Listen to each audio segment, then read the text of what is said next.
Test. Say something. Say something.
Yeah, it's one of my favorite parts today is riding my bike up to the shop, unlocking the door.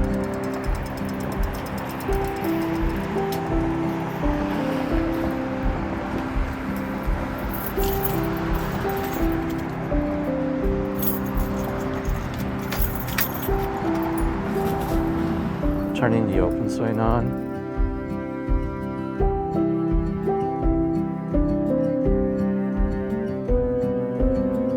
I needed help framing pictures. I needed my pictures to look good. I was doing a lot of photography shows, and I wanted my photos to look good. And I wanted a professional's opinion on how that should look. So I came here a lot. Well, whenever I would come in here, she would always be working, and a lot of times she would say something like, "I'd be there in a second, just give me a second." And then she'd come around the corner with a big smile on her face.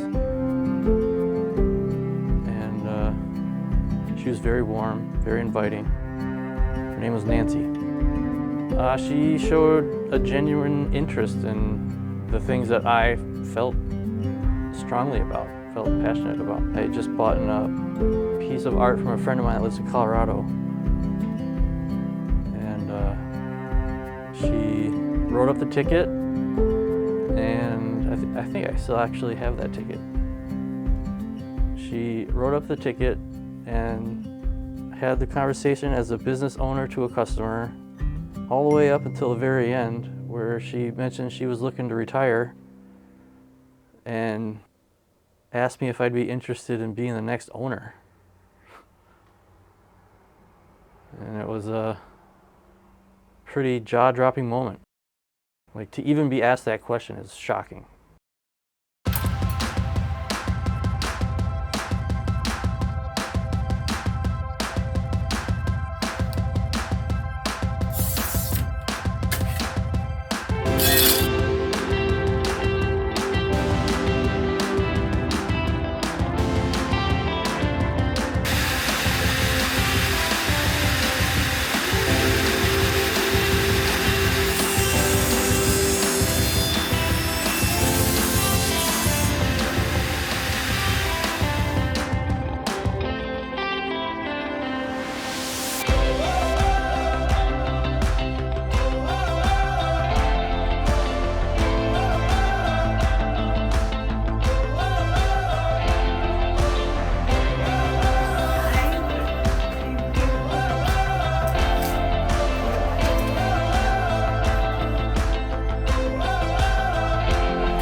Yeah, racquetball is, it's magical. You're in a closed box. When you're playing a game of racquetball, it's like that one racquetball court is the only thing in the entire world that exists. The entire world just disappears. It's one of the only times I've ever experienced that. It's really cool.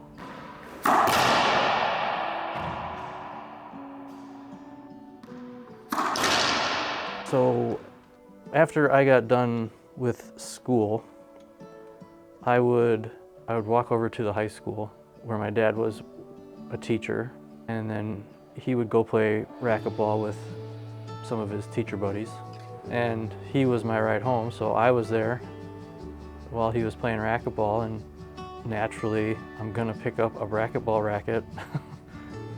I was interested in stringing when I was in college, a broke college kid.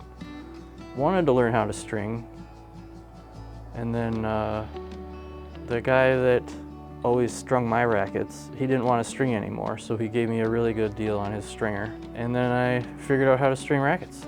When you're stringing rackets, they all have their own set of stringing instructions. Each company has their own verbiage when it comes to describing what the top of the racket is and what the bottom of the racket is. The rackets I was trying to string were so old that you couldn't find stringing instructions anywhere. So you'd have to reverse engineer how the strings were put in and then write them down, write the instructions down in a way I could understand it, and then hope it works. What's frustrating is when you're reverse engineering a stringing pattern, you're taking string out of the racket. And if you don't do it right, you get it wrong. You go to put the string back in and it's wrong. Like you don't have any reference to make it right, and now you're guessing. It never occurred to you to take a picture of it before Yeah, not right away, no. That did happen eventually, but one day where a book from Amazon had been ordered and was delivered to my doorstep. And I had no idea where it came from because I didn't order it. I opened it up and there was a piece of paper that said this book has been purchased and delivered on behalf of Aunt Audrey, and she lives in Texas. And then it made a lot more sense. And it was a pizza book about how to make pizza, how to make dough. It was really, really cool.